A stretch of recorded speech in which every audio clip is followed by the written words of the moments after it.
Welcome back to the channel. If you've been watching this channel for quite a while, first of all, thank you, but you'll also know that I made quite a bit of vegan cheese videos on this channel. You can find them in the link in the description and on the channel page. All of this to introduce that today we make something cheese as well, but something sweet. We make a delicious vegan cheesecake. This one is easy, it's protein rich, and it contains no cashews.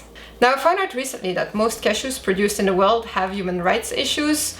More on that in the link in the description. So I decided to remove all the videos on my channel containing cashews. But don't worry, there are a lot of vegan cheese videos remaining. While no ingredients are perfect, we can leave the ingredients that harm humans and animals in the past, and we'll dive right into this video. In a food processor, put 220 grams of basic vegan cookies. It can be speculoos.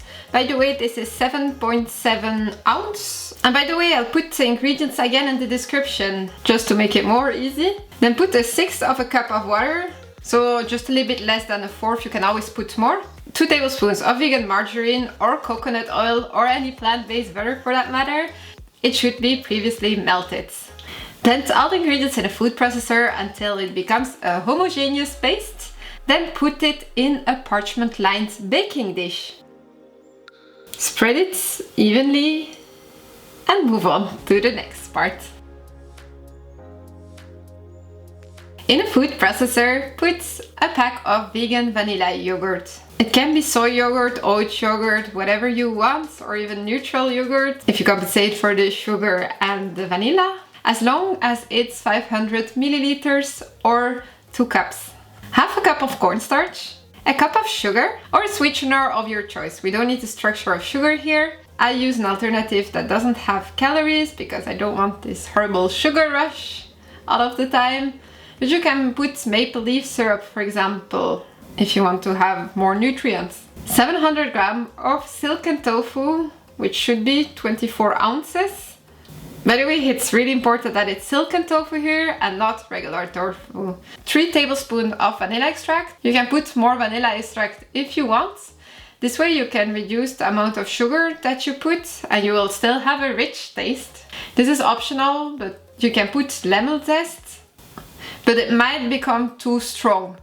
If you just put the juice of 1 lemon, you should be fine. It should have the right taste. But in this setting, I really liked it with a little bit more lemon taste. Mix it in the food processor until it's homogeneous. Then put on a pan on middle heat from 5 to 10 minutes and mix regularly. In the beginning, put the agar before it becomes warm, because you cannot put agar once it's already warm. And just bear in mind that this mix, because of the density and the amount, might take some time to warm up. And be very sure that you reach a boiling point for at least 2 minutes and 5 minutes max to activate agar. You have to mix regularly and be careful because this liquid becomes hot. And then transfer it into your dish. Then put it in a preheated oven for 20 minutes at 170 degrees Celsius or 340 Fahrenheit. Then take it out and let it cool down on room temperature.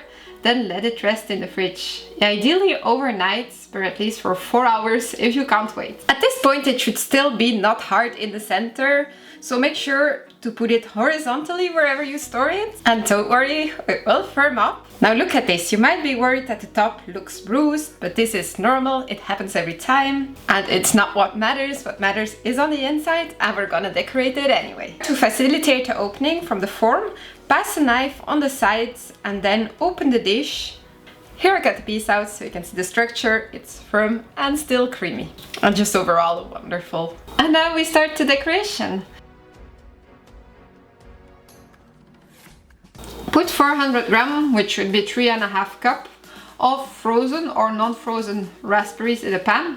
I take frozen raspberries here for cost issues. Make them warm up. Optionally, you can add a little bit of water in this process. And then you ideally put 2 large tablespoons of tapioca starch. If you care about this mixture dripping off of your cheesecake. Then, and this is optional, but you can separate the seeds from the liquids. through a metallic sieve or a colander. I'm not sure it's the right word. But you can also leave them together. It depends if you care about the seeds being away from the final dish. Then spread it on the cheesecake once this has cooled down a little bit. If you want to save time here, you can put it while it's hot on the cheesecake, but then you should previously freeze in your cheesecake. Then crush some pistachios. And then you do the same with some cookies. And you can present the cheesecake and decorate it how you like. Here I put some raspberries, pistachios, cookie crumbs and some mint to make it look festive. So nice to see that you stayed until the end. If you're here, I guess you liked it, so leave a like, subscribe if it's not already been done. Feel free to share the video and follow on Instagram. Well, I hope you have a nice day and see you in the next one.